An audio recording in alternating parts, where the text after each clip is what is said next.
την πόρτα του ανοιχτή, μα έτυχε να λείπει στην πόρτα πάνω ο γιατρός.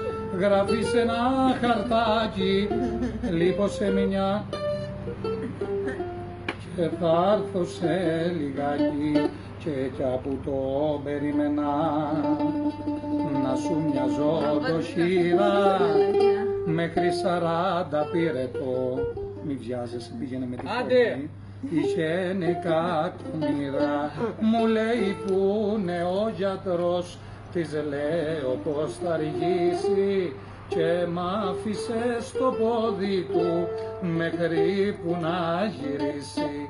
Με μπατσιλέω να σε δω και πάει και εξαπλώνει, για πέστε μου τι να κάνα που μου αστιδιό μας μόνοι.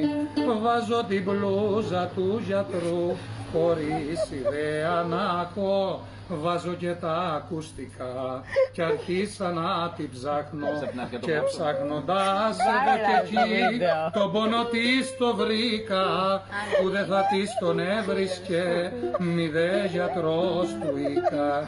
Μα ο πόνος ήταν ευρύς κι είχε τραβήξει κάτω και το κρεβάτι άβολο ήταν πανάθεμάτο. Της έκανα μια ένεση πιο κάτω από τη μέση και τη ρωτούσα αν πονεί και μου λέγε μ' αρέσει. Τη γράφω και σε ένα χαρτί τη συνταγή να πάρει και μου πεάς τις συνταγές και κάνε μου μια χάρη. Μ' αυτή κι άλλη ένεση μη θέλε να τσιβάλω, μα η βελόνα στράβωσε και δεν τρυπούσε άλλο. Σηκώθηκε και έκατσε μετά στην πολυθρόνα και είπε κρίμα στο γιατρό να ναι με μια βελόνα. Μου λέει και το δίπλωμα πόσο καιρό το πήρες, τσι λέω είμαι πρακτικός μόνο για ζωντοχύρες. Άρχε μου λέει κι αύριο να με ξανακοιτάξεις, μα θέλω τη βελόνα σου καλά να την εστιάξεις.